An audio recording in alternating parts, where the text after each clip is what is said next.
Hello, everyone. My name is Tazeen Ali, and I'm a faculty member here at the Danforth Center at Religion and Politics. And it's my pleasure to welcome you to today's event and to thank you all for being here. We're especially grateful to be gathering together to engage these important questions about race, policing, resistance, and the ongoing legacies of inequality in American life, topics that will be at the heart of today's conversation. And it's such an honor to welcome our distinguished guest, Professor Elizabeth Hinton. Professor Hinton is a professor of history, African American studies, and law at Yale University. And her scholarship explores the persistence of poverty, racial inequality, and urban violence in 20th century America. And she's a leading voice in the study of mass incarceration and state violence, and her work has profoundly shaped both scholarly and public understandings of these issues.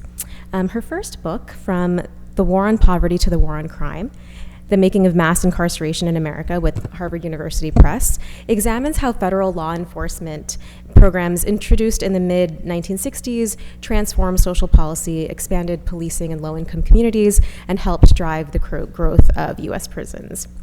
In her most recent book, America on Fire, The Untold History of Police Violence and Black Rebellion Since the 1960s is the subject of today's talk. America on Fire won the Robert F. Kennedy Book Award, and it offers a framework for understanding the problem of police violence and the broader systemic repression of Black communities and other communities of color in the decades following the Civil Rights Movement. And importantly, the book also challenges us to reconsider these dominant historical narratives of unrest in the country by reframing the concept of the race riot, not as senseless or spontaneous violence, but as organized and purposeful rebellion in response to state violence and neglect. So following Professor Hinton's remarks, we're really fortunate to be joined by Professor Douglas Flowe in our very own history department here at WashU, and he will facilitate a conversation with her. And Professor Flowe is the author of Uncontrollable Blackness, African American Men and Criminality in Jim Crow, New York, published with the University of North Carolina Press.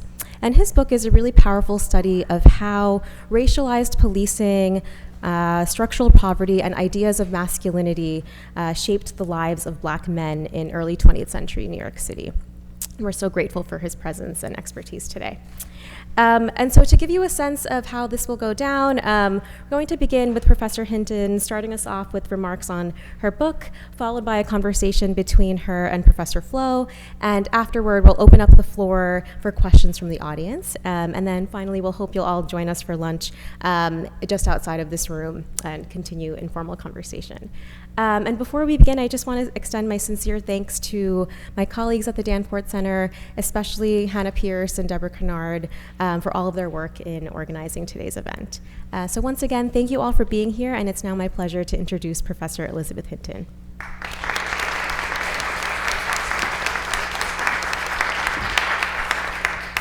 Thank you so much, Tazeen, for that warm introduction. Thank all of you for coming.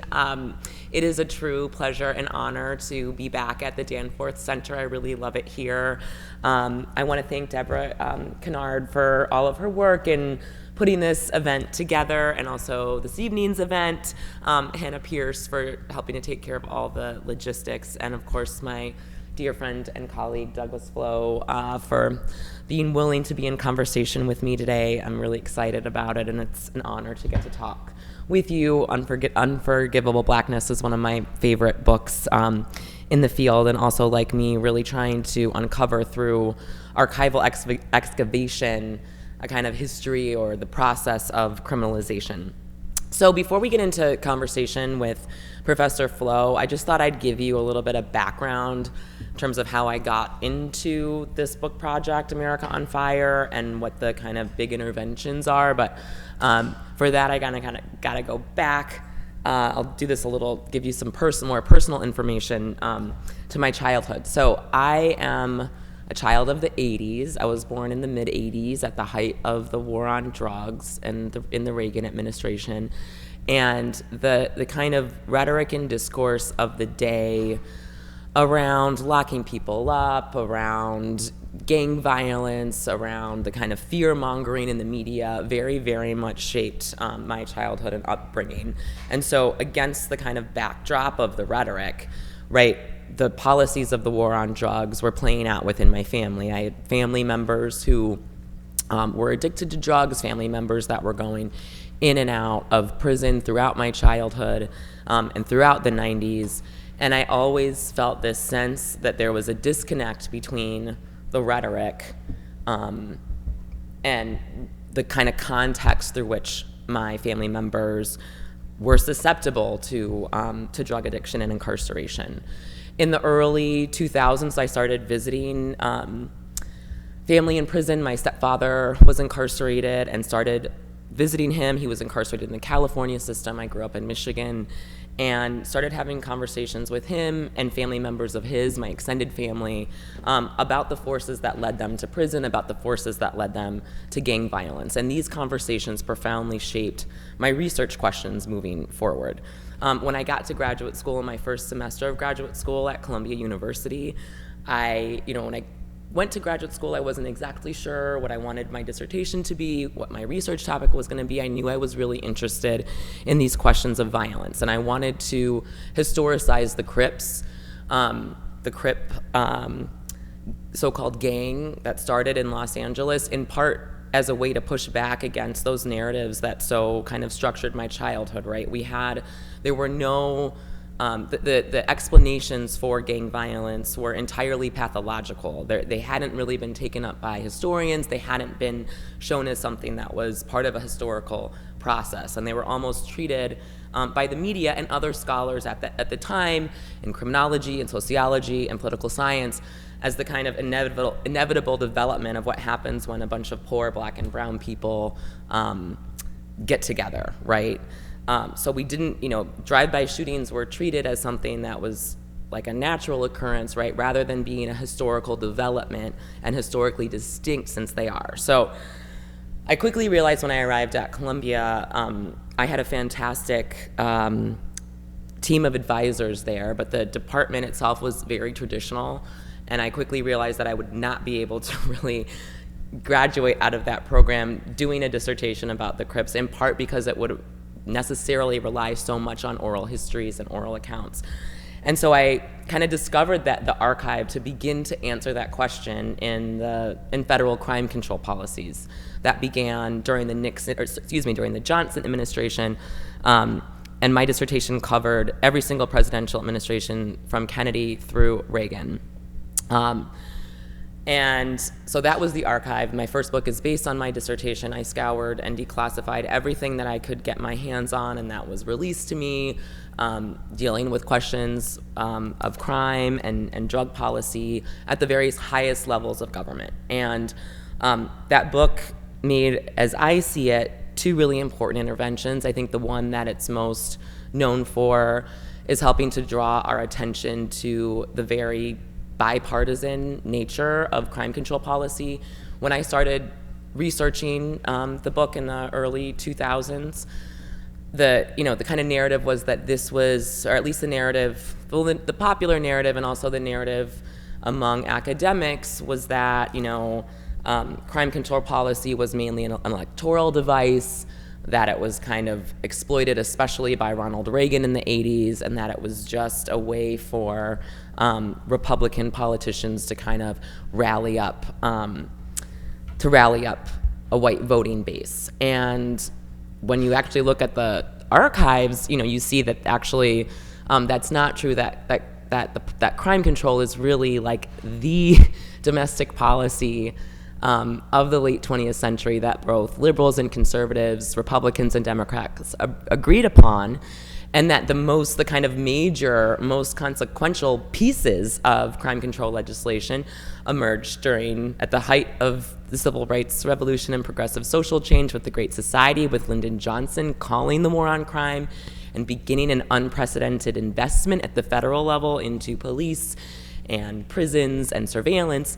And then, of course, the kind of largest, most sweeping crime control policy in this nation's history with Bill Clinton's Violent Crime Control and Law Enforcement Act of 1994, the Crime Bill, which marked a $20 billion at that time, about a $40 billion investment into expanding both policing and prisons in this country, and we can talk about that later. The book shows that this was always a bipartisan project, but I think the kind of more interesting argument is that these policies, were not enacted as a response to crime that was actually occurring, but I argue that these policies were preemptive, that these policies were based on assumptions that policymakers at the highest level of government had about race and crime, that it had to do with their fears about demographic changes, the fact that, due to the Great Migration, cities, Black people were becoming into majorities or near majorities in a number of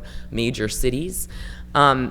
And I discovered that the kind of rise of national crime control policies and the militarization of the police and the expansion of police forces was very much motivated by the threat and the reality of urban rebellion. And so in kind of tracing that moment of the genesis of federal crime control programs and then showing the way that these programs built upon themselves as a self-fulfilling prophecy, through the Reagan administration before, the 1994 crime bill was even enacted, I tried to help establish the process through the process of criminalization, the process through which policymakers at the highest level of government targeted the group that they determined was responsible for the nation's crime, and also the most likely to engage in rebellion, which you see this in memo and discussion, which was young Black men between the ages of 15 and 25. I began, as I was doing this research for my first book, I began to see something that I kind of ignored and even contradicted in my own analysis, which is that, the kind of narrative of what are often referred to as riots, but what I call rebellions, and I'll talk about that in a minute, is that they start in Harlem in '64. You have this major explosion in Watts, Los Angeles in 1965. An unprecedented long hot summer of 1967, where national troops had to be, federal troops, had to be deployed to Detroit. And then this kind of big wave of rebellions, 125 across the United States in the aftermath of the assassination of Martin Luther King. I saw in my research then that there were other rebellions in smaller cities that were lasting through the 70s as I was kind of tracing how policing was transforming and how the federal government was incentivizing the transformation and the militarization of police, but I kind of ignored that. When the book came out, the book had just come out, and I was at a barbecue at Heather Ann Thompson's house. Heather Ann Thompson, in many ways, the kind of godmother of carceral history, author of the Pulitzer Prize-winning book on the Attica Rebellion, and she introduced me to Christian Davenport, a political science professor at the University of Michigan. This was in spring of 2016, and Christian was mentioning that he was getting ready to do a big retrospective anniversary for the Detroit Rebellion. It would have been the 50-year anniversary, and I said to him, there was all these other kind of little rebellions that kept popping up through the 70s, and he said, yeah, I know, I have an archive for you. It was completely happenstance. He's like, come to my office, I have something for you. And in his possession were the records of the Lemberg Center for the Study of Violence, which was out of Brandeis University during the 1960s, following the assassination of John F. Kennedy. Lemberg formed in order to trace kind of conflict in American life. And essentially, they did interviews with people, they did sites visits, but it was really kind of like a news clipping service. And so they collected clippings not just on Black rebellion, that's what I focus on in my book, but also labor strife, student protests. So it's an incredibly, incredibly rich archive, but it's not, and it's still not entirely open to the public. It had been kind of passed around among this elite group of political scientists. And when I visited the archive, I'm in Christian's office, it was not a typical archival experience whatsoever, and it was just pages, boxes and boxes of all of these newspaper clippings. And And it turned out, and Christian was using this, not to kind of provide a narrative of what happened. I did that in America on Fire, but was using it to kind of quantify political violence in American life during the 1960s and 70s. And it turned out that, we kind of focus on this 64 to 68 period. There are about 300 or so rebellions in that period. But this archive showed that, in fact, after Lyndon Johnson, the Johnson administration enacted the first major piece of national crime control legislation, the Omnibus Crime Control and Safe Streets Act of 1968, in early June 1968. This is the last kind of major piece of the Great Society, right? It's a huge crime control program that revolutionized law enforcement. It was after that. It was when the Johnson administration started militarizing and expanding police in smaller mid-sized cities and towns and smaller communities that we really began to see a resurgence of nearly 2,000 rebellions across the United States. And not just in, again, the narrative is that in the South, protests was nonviolent. In the North, you had, it was more militant. You had these rebellions. There were many, many rebellions in the South also. And I think part of why we hadn't seen this, right, is because these are from, even newspapers.com, which is probably one of the best resources that we have for these kind of small town newspapers. Lemberg collected these stories from small town newspapers, from small incidents when a group of teenagers, throw rocks at police and get into a scuffle, to much kind of larger scale rebellions. So with this new data, I really was able to see new patterns. And in that book, one of the, and I'm sure we'll get more into this, but one of the kind of main points that I want to try to push people on is that we need to discontinue the practice of seeing these incidents of collective violence as riots, as they've been called, in part because that language then labels them criminal.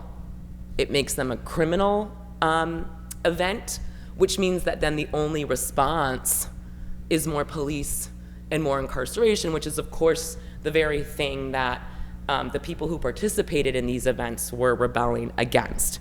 So that language has kind of gotten us and kept us in this cycle where the only response is more police. And I think one of the things that the rebellions show in each individual episode, but kind of taken together as a whole, and then taken together if we're thinking of kind of this immediate post-civil rights period, is that violence precipitates more violence.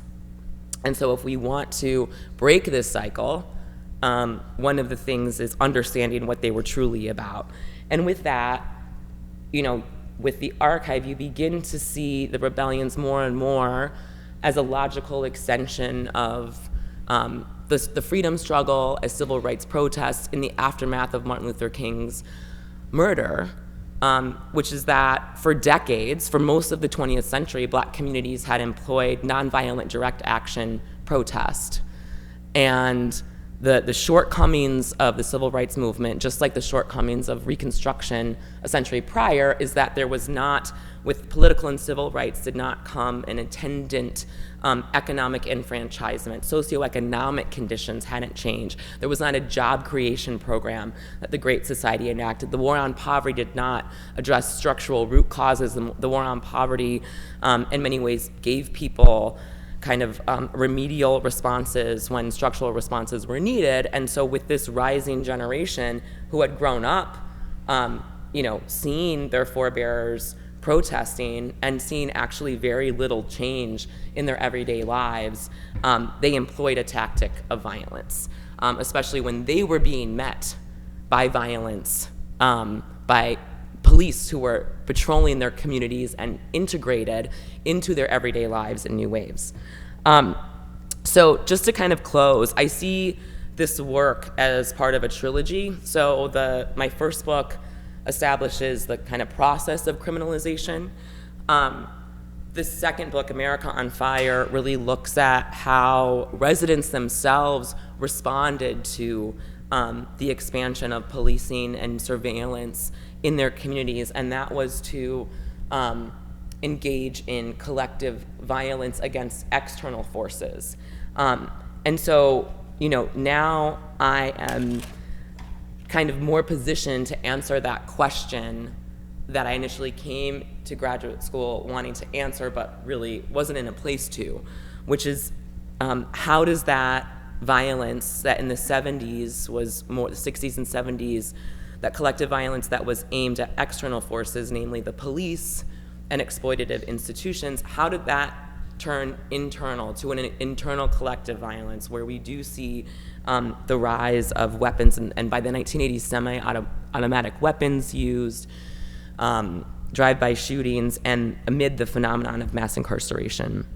There's another book that I'm actually working on right now that's not part of that trilogy, but I think that third book will I hope, really help offer a new way to think about violence historically. And I think one of the things that I've established in these two books, or what I hope I've established, is that the decision in the 1960s to invest in policing, to support a job creation program for police instead of a job creation program for low-income communities, and surveillance and incarceration has been one of the biggest domestic policy failures of the 20th century, if not all of US history. I can't think of another policy that actually hasn't proven to work, to have results, that still keeps on being the kind of default every time anything happens. And which leads to the questions of the third book, which is, gun violence still remains a major problem in many of our under-resourced communities, and the solutions that we've tried for the past half century plus haven't worked. So, this is a way for us to think about how we might envision a different set of approaches to some of the biggest problems of our society, and problems that are very much rooted in historical legacies of exploitation and discrimination. So I guess I will leave it there. Yes. Thank you.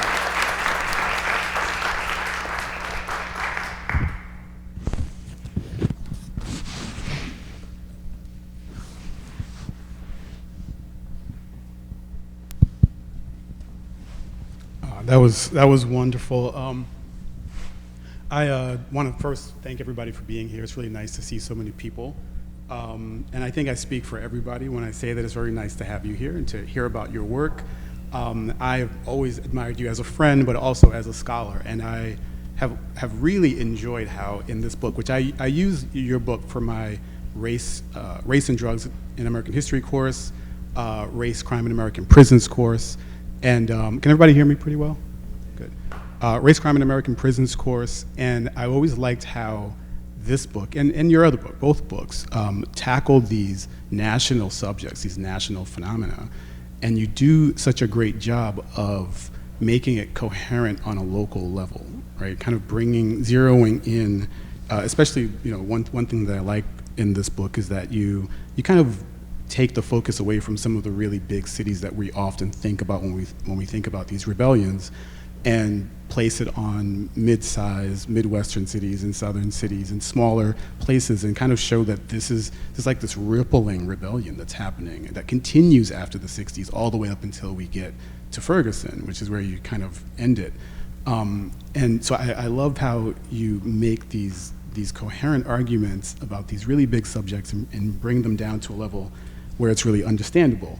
And so I wanted to start, we both work on similar subjects, right? We're both working with people that are not often respected by archives, not often included in kind of like a civil rights movement kind of, coherent rebellion.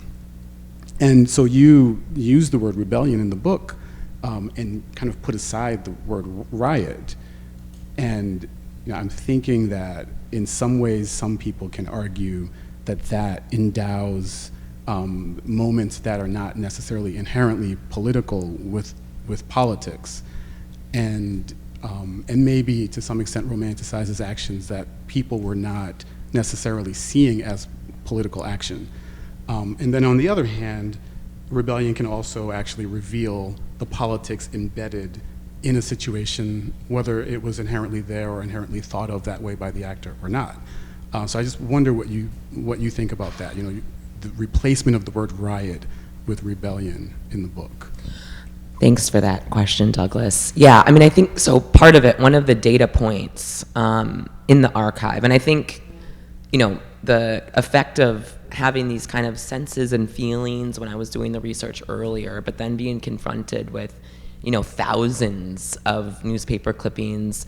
Every rebellion was distinct, right? But there are common patterns among them. And so in a lot of ways, even though in my first book, I also resisted the tendency to call these incidents riots, it was the archive itself that empowered me to really see this as rebellions, as insurgency against the counterinsurgent police forces that were being newly introduced in communities and incorporated in the everyday lives of targeted low-income people of color in ways that we didn't see before, you know, prior to the 1960s, and certainly in smaller cities. So part of it, one of the data points was I never in any incident ever saw any of the participants referring to their actions as rioting. They said they were revolting, they said they were rebelling, they said that they were rising up, but they never said we're rioting or like I'm a riot participant. I grew up in Michigan, as I mentioned, and of course, you know, Detroit before Los Angeles '92 was the kind of most unprecedented incident of internal domestic violence. And you know, in Michigan, people call it the Great Rebellion of '67. So part of it was trying to honor the way that the people who participated understood their own actions. And I think, you know, beyond that and beyond, as I mentioned, like trying to kind of push back against criminalizing these events as riots, I do think that the participants did, you know, even if there were varying degrees through which people were able to articulate the politics, but, you know, the pattern in nearly all of them is that it's a police officer comes, like one of the most, the kind of typical rebellion is, you know, there's a group of kids hanging out, being kids, and the police officer interrupts them. And you know, we also know that a group of kids hanging out, being kids, in a segregated low-income black neighborhood is going to be read and treated differently by police officers than a group of kids hanging out, being kids in a suburb. And so when the police officer, you know, interrupts them being kids, and this is probably not the first time that this group of kids encountered a police officer interrupted them, those kids, for whatever reason, responded usually by throwing rocks back at the police officer. And the decision to throw a rock at a kind of a state agent who is most likely not a member of your community, who's seen as an outsider, who's seen as to have this kind of authority, who can detain you, who can arrest you, and kind of recognizing that to assert one's own humanity and power in that way, I think, is political. And then from there, when those rocks get thrown, thinking about how violence precipitates violence, that officer, you know, most likely called for backup, more officers arrived on the scene, more kids might arrive on the scene, and then it starts growing and growing and growing from there. So for me, and again, if you look at this, if there was like a couple hundred, or if this was, you know, but the patterns that we see, I really think, you know, the archive helped to clarify for me that you can't disentangle the kind of political aspects from these, and that residents themselves understood that they were fighting back against a larger force that wasn't just about the police, right? The police are the proximate cause, because the police in many of these communities that are already by the late 60s, you know, war on poverty programs, social welfare programs are getting scaled back. The police really become the representative of the frontline representative of all of these institutions that continue to fuel exclusion and maintain a kind of second-class citizenship status for poor people of color. Yeah, and this is something that I wrestle with a lot in my work. I mean, I have this, I don't have, well, the exact quote is somewhere in my notes, but I don't need the exact quote. There was a line in my epilogue where I mentioned that we often will see that protest itself has to break the law, right? Especially when the law is against the protester, right? When the law is operating in a way that creates unfair boundaries for the protester. Sometimes protest itself is criminal, and sometimes people commit acts of actual criminality, things that maybe we would all think of as criminal, something you should not do, but sometimes those acts are committed for the same reason as protest, right? So in some ways, protest and criminality end up becoming, especially for particular groups where the law is creating these unfair boundaries, protest and criminality can become two sides of the same coin. Well, can I just jump in there also real quick? I think something that's important is that, and we're seeing this play out in real time, right? Protests for racial justice, whether it's violent or nonviolent, has always been labeled criminal. So as soon as you get Brown v. Board in 1954, you get that first like real death knell to Jim Crow. Southern politicians are crying, you know, this is criminal, like this is rampant criminality, this is protest. I mean, this comes up in your book too, in the post-emancipation period. So, you know, if you appear to be challenging the kind of white supremacist status quo, that is a criminal act.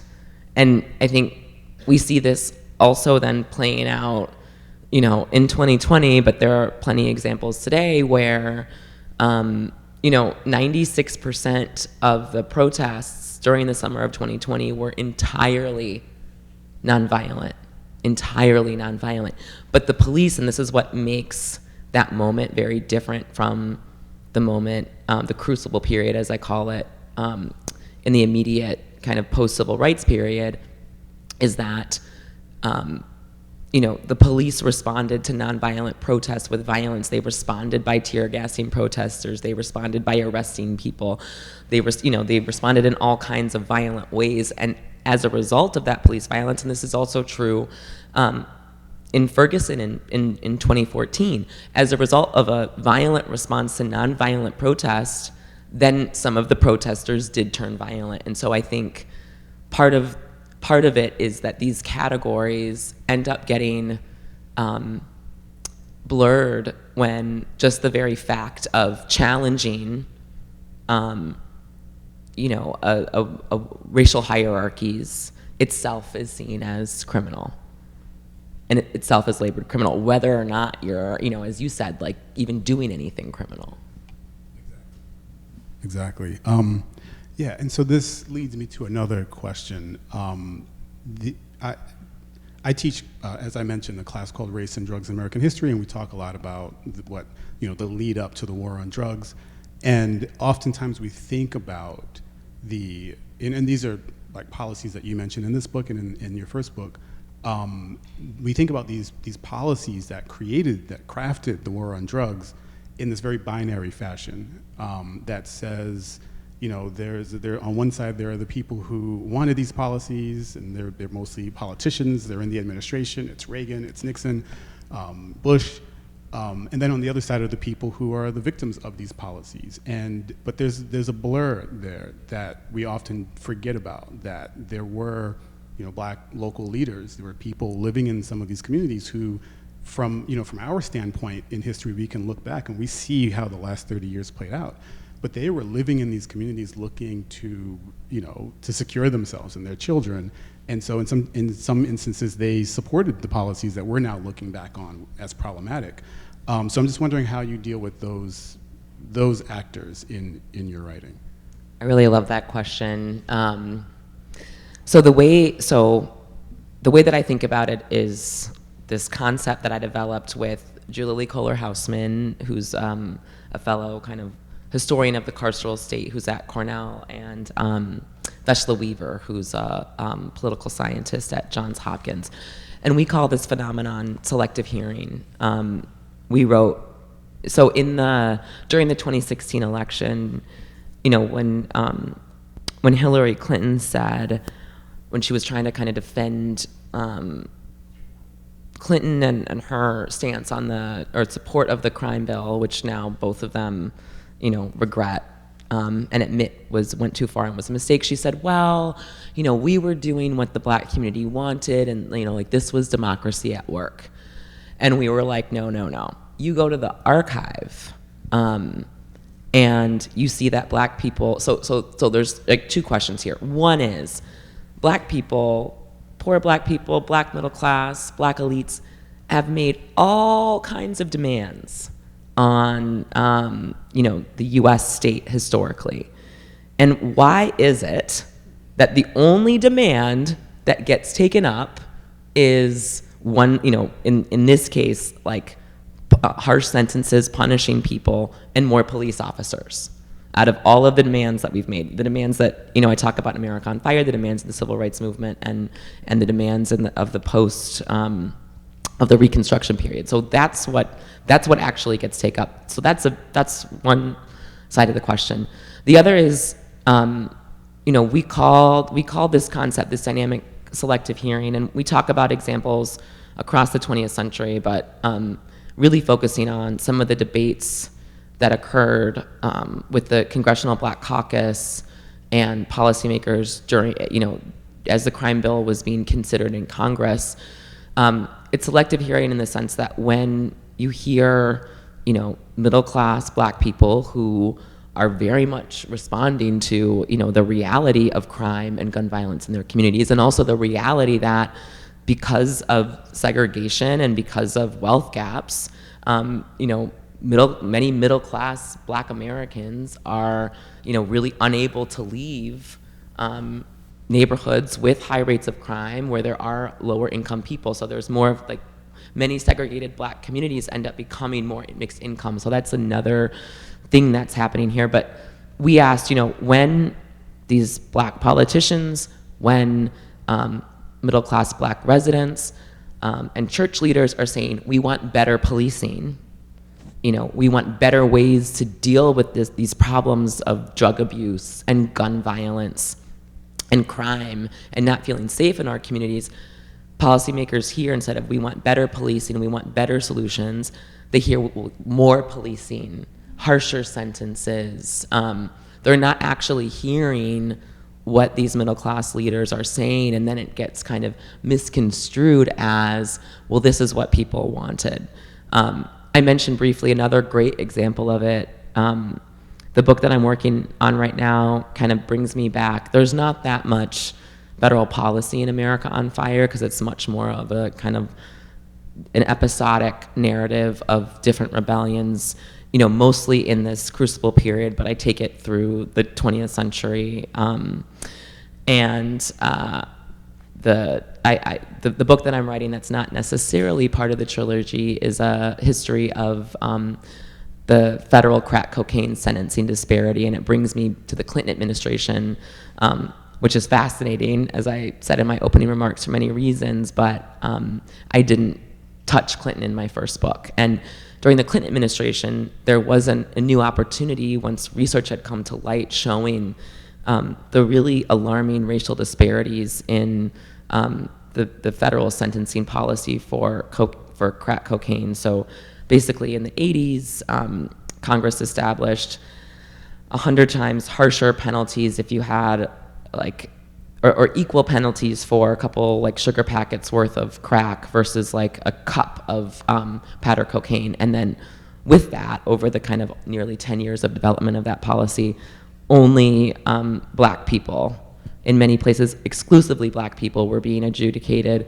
at the federal level, where they're serving 5 to 10 years plus in prison, where white people with the same amount of crack cocaine, and the majority of crack users were white, which is another misconception, were getting a year of probation.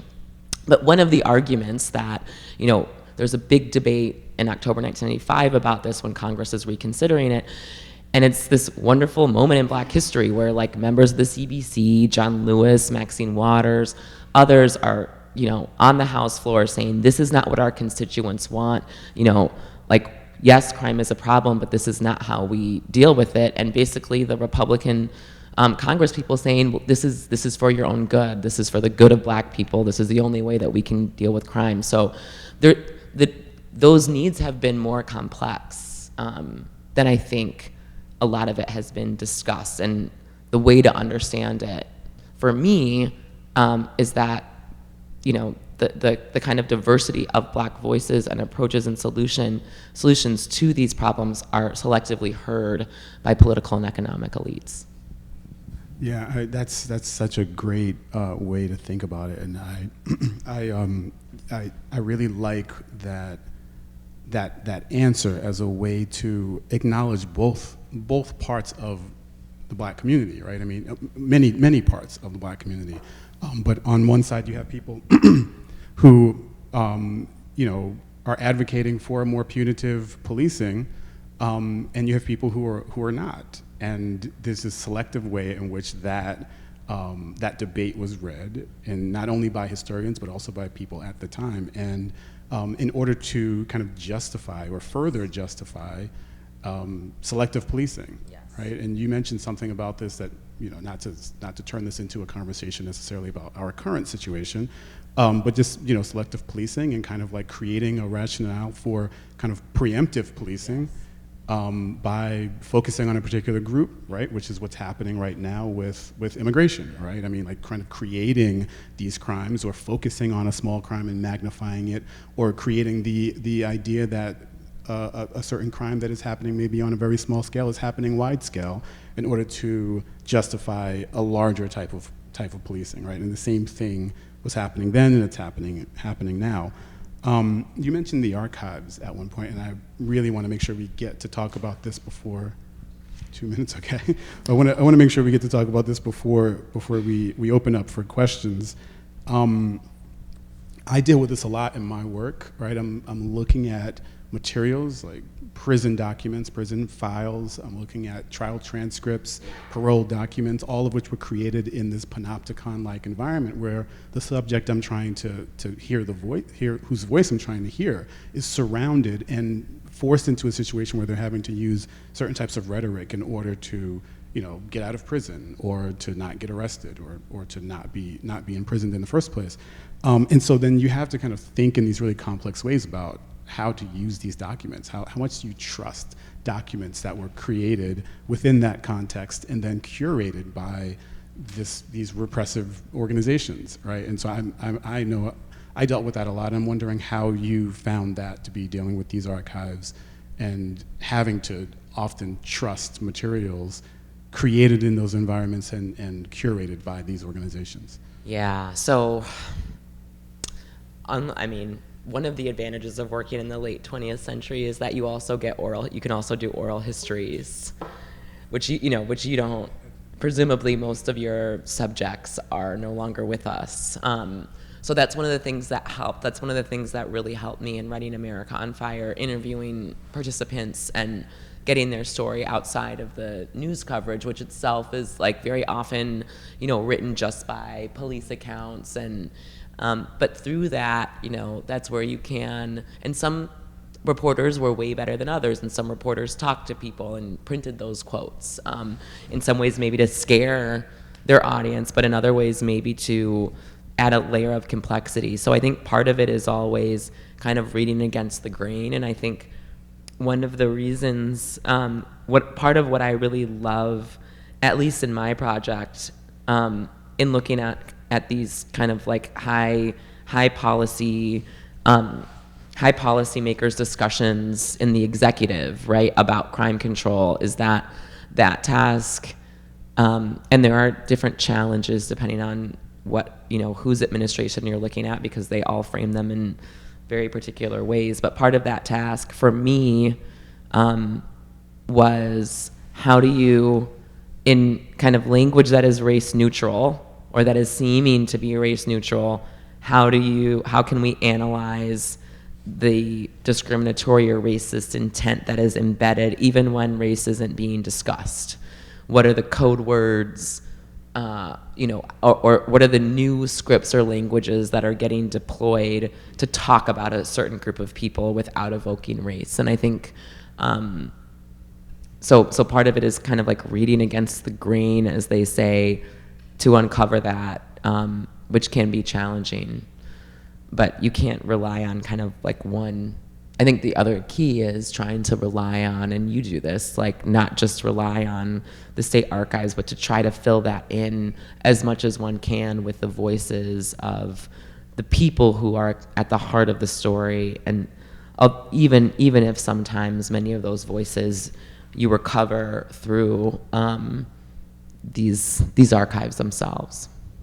Yeah, and I'll just say really quickly that that's harder to do when you don't have oral histories, but so I have an advantage there. No, and it's true, but I found this really amazing NAACP collection, letters written by people who were incarcerated a couple of years ago in DC at the Library of Congress, and it gave me the closest approximation to these people unzipping themselves to the NAACP, which they felt was a friend, right? And in some cases they had to smuggle their letters out because they would be censored, but they were actually, speaking about their experiences, about their families, about their emotions in a way that you don't really get in the prison archive. So what was the time period? It starts around 1916 into the 40s. Oh, but wow. there are thousands upon thousands of letters. I mean, I spent a week just going through them, and I didn't get through a whole lot.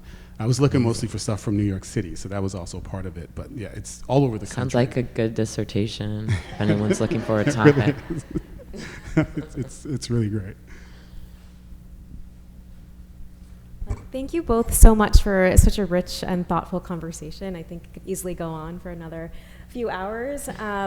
But we do want to open up the floor for questions from the audience. So so I invite you all to join the discussion. If you could just raise your hand, Hannah will run the mic over to you.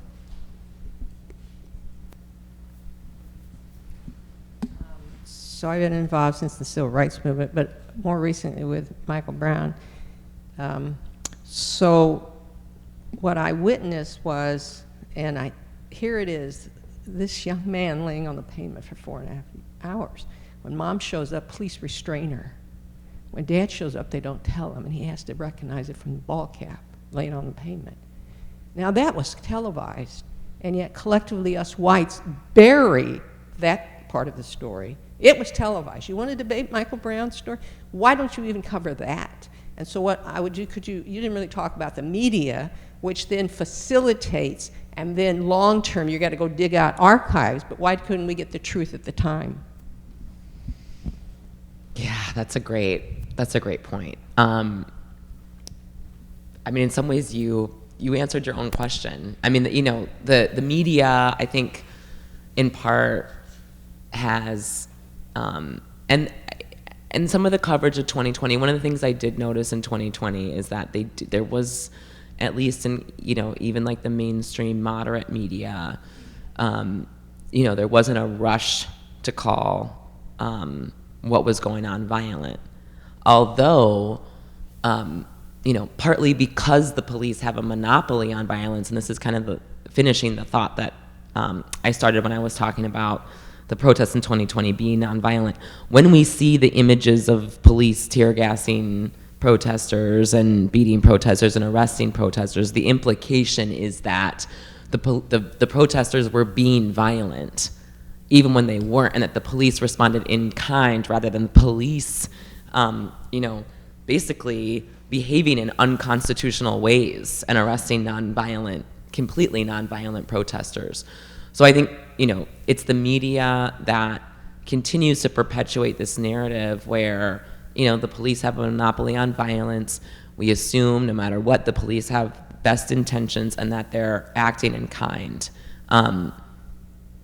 to actually focus on, the kind of horrific circumstances in the hours after Michael Brown was killed. We can't even say, when I was writing America on Fire, one of the high profile police abuse case, police killing case that we can call a murder is George Floyd's, because Derek Chauvin was convicted.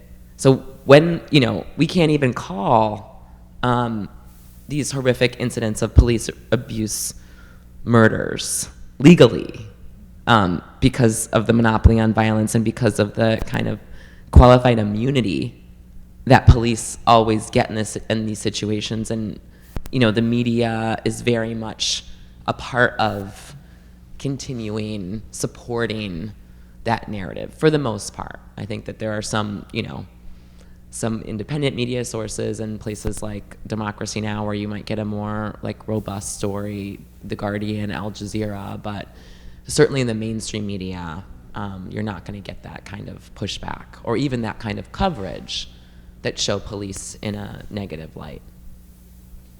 Yeah, please. I also wanted to say something.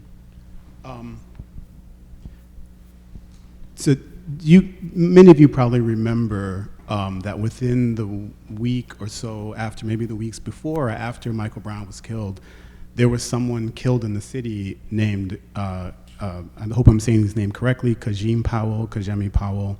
The narrative in that killing was that Powell lunged at the police officers with a knife.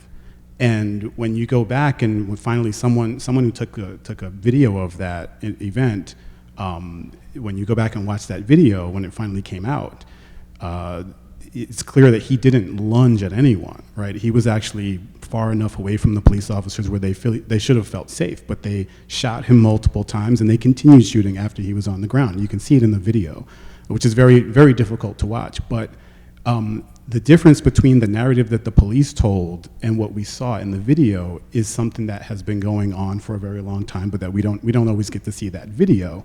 And this is, and so the way that we think about that and how we have historically thought about that is that, well, if the police say he did it, then he must have done it. And if they felt that their life was in danger, then we will all just kind of move on. That person got themselves killed because of their behavior. And this has something to do with something that scholars call delegated vigilantism, right? In our country, there was a very long stretch of time where we dealt with people that the community came to see as really bad criminals by killing them, right, publicly. And then at a certain point when that was outlawed, right, in the 30s or so, when lynching is no longer socially or legally acceptable, we start to delegate that ability to the police officers, right? If a police officer hurts someone or harms someone or kills someone, we see it as kind of like they must have had it coming. And then we develop this popular culture around it, right? Like Dirty Harry and all of these different popular TV shows and movies that involve police officers who, they might be doing things illegally, but they're getting the job done, right? We've delegated this idea of vigilantism to the police. And that is the reason why when people hear that narrative that the police first gave without the video, they believe it, because we've for so long delegated vigilantism to the police department. And so luckily we have these videos that have kind of broken that down and made it so that we now start to question it, and hopefully those questions will continue to be asked. And what we're going through right now won't stop our ability to ask those questions. Hi, thank you for your comments. They were very insightful. So my question has to do with 2020, George Floyd uprisings. We had the defund the police movement, and it seems like we've gone all the way to the other end now with policing, not just in immigration, but also policing on campuses, right, around Palestine. So I was wondering if you could maybe speak to how do you make sense of this shift, this backlash? That's a great question. Before I get to that, I just want to add really quickly to what Professor Flowe was just saying. One of the things that I show in my work, to the point of like police assuming these vigilante responsibilities is, the kind of rise in police in targeted low-income communities of color, right? And we see this, in the kind of immediate beginning in big cities in the immediate post-war period, but then getting nationalized during the Great Society, is that police are increasingly assuming the functions of the white mob, that delivered justice through most of the 20th century, and not just in the southern states, right? The riots in the first half of the 20th century were really massacres where, white vigilante, white terrorist groups, destroyed black communities, black businesses, and wantonly killed people. So that's one side of it. I think, so there's a lot of things. So I think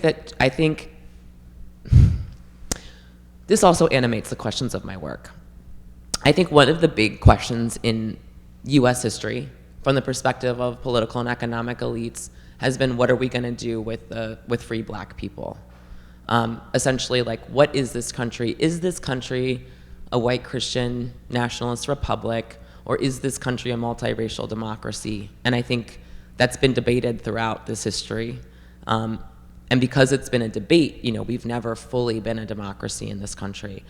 There have been, as in the 60s, that allowed for the kind of preemptive actions on the part of the federal government. There are major demographic changes happening right now, so that most of the people under the age of 16 are not white. And if current trends continued, in the next 20, 25 years, white people will not be a majority in this country.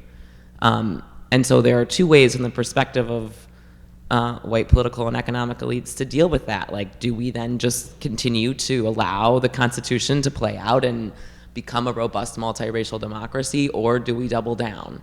And I think this is partly why we saw in 2020 this, it was the biggest mass mobilization in U.S. history.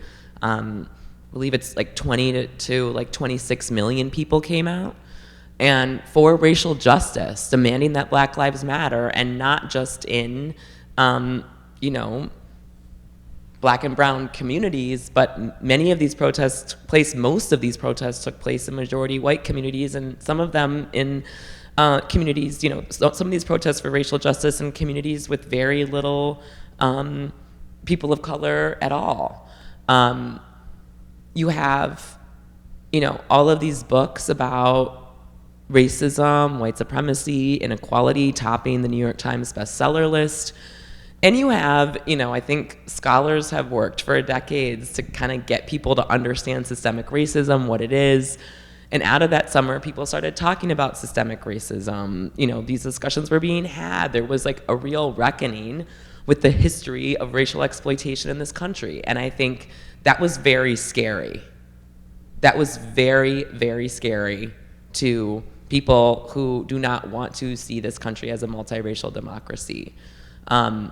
Which is precisely why, one of the first attacks, right, is to push back, or, according to one of Trump's executive orders that summer, basically, I forgot what the name of it was, but it was essentially like, not like, pushing back against the 1619 narrative. Anything that doesn't like praise America and all the wonderful things America has done is unpatriotic. Anything that makes, and this is, and Coates talks about this, anything that make, the language that had been especially kind of like inculcated on college campuses about like trigger warnings and feeling safe got then like flipped into, well, we can't have our history, we can't have truth, make white people feel shameful or uncomfortable. They kind of, this agenda lops on to critical race theory as the kind of buzzword for this, which sounds really scary, but which is essentially just, the history. That's what I say. People say, do you do critical race theory? And I'm like, no, I just do history. But if we actually reckon with our history, I think our history requires that we fully realize the promise of the end of slavery, Reconstruction, and the Civil Rights Movement. And this is like Du Bois' abolition democracy. And this is, again, why we are going to continue to have this form of political violence until this gets resolved in this country, which is, extending basically Du Bois argues that like yes, political enfranchisement was given, but you can't have true abolition, you can't have true enfranchisement unless there is an economic aspect to it, unless there is some kind of a redistribution. And so I think the backlash is a doubling down, and now in its wake we see the very, very wealthy hoarding even more resources, like using, these and again, what you see in the Reconstruction period, these culture war politics as almost like a smokescreen to enable billionaires to make more billions and become trillionaires. I mean, this time around, Trump, has made way more money than he did the first time. And I think this isn't everybody around him, this isn't his administration, but I really think Trump is just trying, he's trying to make money.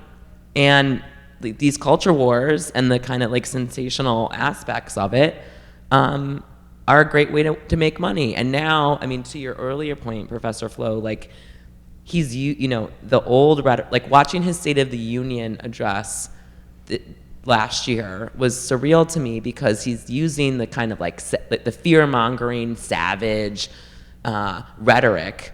He actually said savage. Reagan never, well, not in such a public place, said savage.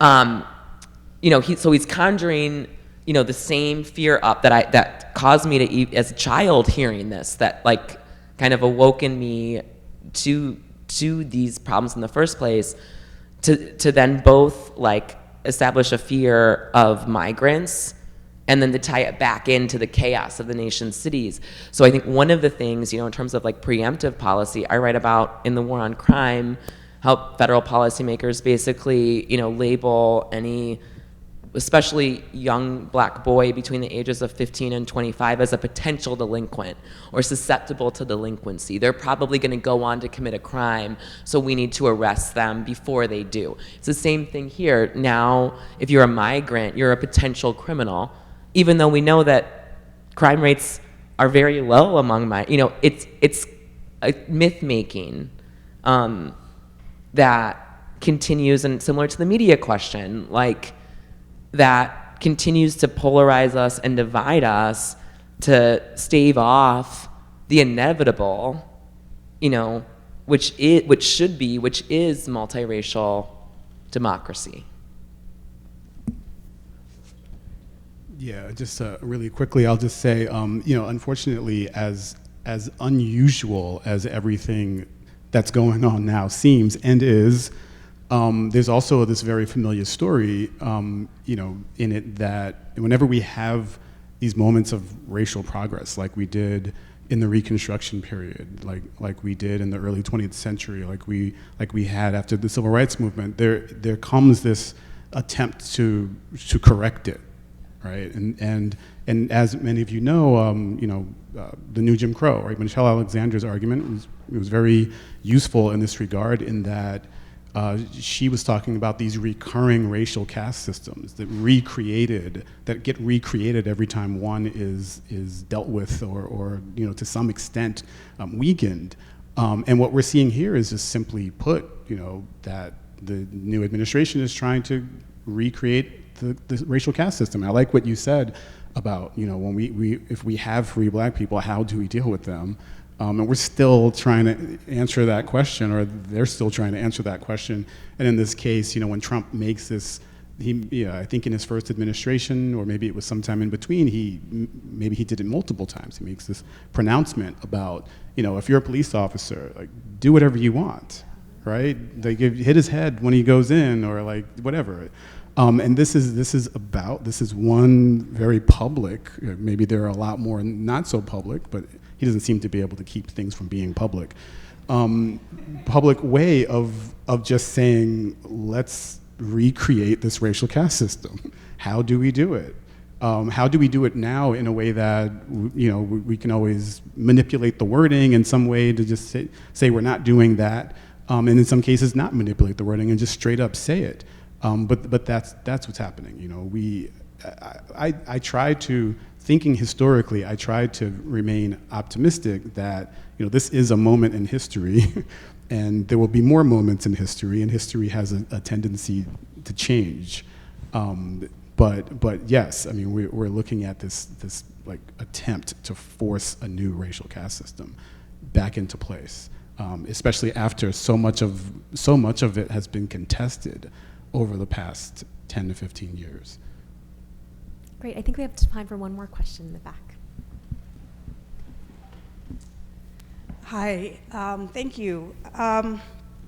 So to follow up on the topic of myth making and the media, you use a lot of newspapers for your book, and of course one of the things that newspapers do is they don't just reflect the events, right? They actually shape the myth. They're creating the news.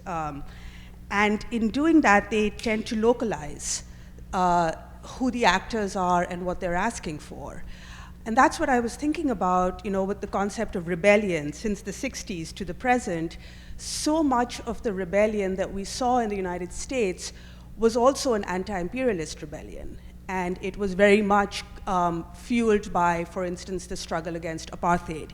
That was where the student movements were happening on US campuses. And that's what we learned from when we were protesting in support of Palestine, right? So much of the rebellion of the 60s, 70s, 80s, 90s, and then post-2001 was against the Islamophobia of the United States. So there were these interconnected rebellions, and they didn't just happen to be interconnected, right? I'm thinking of Ferguson, especially, where Cory Bush got unseated by AIPAC, right? So they're actually completely intertwined. And I was wondering if you could think with us for a moment about how that idea of rebellion could actually also take into account that this was an amazing anti-imperialist moment that hasn't ended, but that the media tends to localize racially instead of seeing it globally, which was what was happening. That's a really excellent question, and admittedly, something that I don't explore enough in America on Fire, and maybe one of the kind of blind spots of the book in really, in some ways, treating these within, if we're thinking globally, like a vacuum of American policy and American reporting, where you do see, participants sometimes making these connections, and certainly, during this crucible period, the political movements around them, the Black Power movement, and other movements articulating these anti-imperialist, anti-fascist concepts, which are very much, feeding into kind of the script of militancy that many of the young people who participate in these rebellions are kind of taking up. I think one way that I do trace more in an essay that I write separately in this book edited by Kevin Cruz and Julian Zelizer called Myth America on Tear Gas, thinking about the way that these tactics, I think, and I talk about this in my first book too, the connection between the kind of counterinsurgent response, the tactics used by law enforcement, in this kind of post-civil rights moment, the growing role of American law enforcement expertise in training colonial governments elsewhere. So, and then with the use of tear gas, which kind of begins with Selma, against nonviolent protesters, but then becomes a relatively common and other various chemical weapons use against protesters throughout the 20th century, of course, is very much also then adopted by the Israeli government and used against Palestinians. So I think it's not, perhaps it's not surprising that this kind of these cycles of oppression and violent abuse and these shared tactics for oppression and control, continue to elicit similar responses against the people that they are targeted against. But I think that's a excellent, important, and for the most part, very understudied question outside of, I think, some of the links between, these companies that are supplying chemical weapons and tear gas, these law enforcement officials who are sharing ideas, who are meeting together globally, who are training each other. That is another very, very important part of that story. And there's some, Stuart Schrader and Nicole Siegel in their work write some about this kind of like the emerging in the late 20th century and of course into our own time network of law enforcement and police tactics that are in many ways share the same goals. And if we're thinking, now we've been talking about Trump and to the question about like multiracial democracy and what to do with free black people, these shared police tactics are, of course, unfolding against like demographic changes worldwide, migrant patterns changing, and the rise and the rise to power of a global right. If it's okay, I'd like to use the last little bit of time to ask a question about the. So you're the co-founder and founder and co-director of the Yale Institute on Incarceration and Public Safety, and I want to hear a little bit about what you're doing there. I think that might be a good way to end. 2 minutes. Well, okay, I'll put it this way. I think at this, I'm very excited to really be partnering with community members, doing community-based work at kind of all levels through my institute, and you can find out more on our website, which is justiceforeverybody.org. But I will say, because if I start talking about all of the programming that we're doing, I'll just like go way over time. But I will say, and maybe this is the note to end on, that one of my mentors, Manning Marable, taught me that history, and this is very controversial among historians, and it's a debate right now. I don't do history for history's sake. I didn't get into this to do history for history's sake. Manning Marable taught me that history is a weapon with which we fight, and that history helps us. Part of why I love being in these archives and love looking at all these policies is that, my work shows that mass criminalization, mass incarceration is something that happened relatively quickly, and it's not like the response to, again, inevitably, people were just getting more violent and we locked them up. This is the result of sets of decisions made by people at all levels of government, but I think deeply shaped by an agenda that was set by policymakers at the highest level of government. And so if we understand these policies as a set of decisions, then it means that they can be undone. And so as a scholar of mass criminalization, I think it is my ethical duty not only to work with directly impacted people and attempt to empower directly impacted people, but also being at a extremely well-resourced university like Yale that itself was built, from slavery.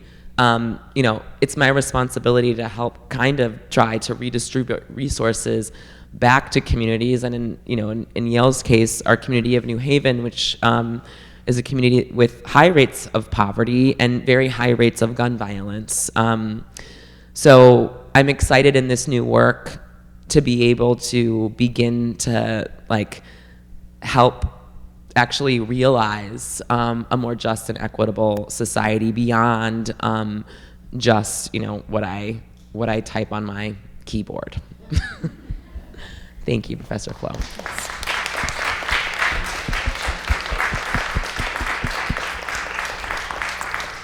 Thank you both so much for such an engaging and insightful conversation, and thank you all for your thoughtful questions and for being a part of this conversation. Before we conclude, I do want to take a moment to remind you all that this is actually the first part, just the first part of a broader day of conversation and reflection. And so this evening, Professor Hinton will be returning to campus for a public dialogue with public intellectual Ta-Nehisi Coates, and that event will also offer another unique opportunity to hear these two leading voices in conversation about history, justice, and the challenges of our present moment. So hope to see some of you there. That event has reached full capacity, but it will be recorded, and so you'll be able to view it on the Danforth Center website after the fact. So please stay tuned for that. In the meantime, we invite you to stay for lunch out in the hallway. We have the room until 1:30, and so hopefully the conversation can continue informally. And thank you all again for being here, and thank you again to our speakers.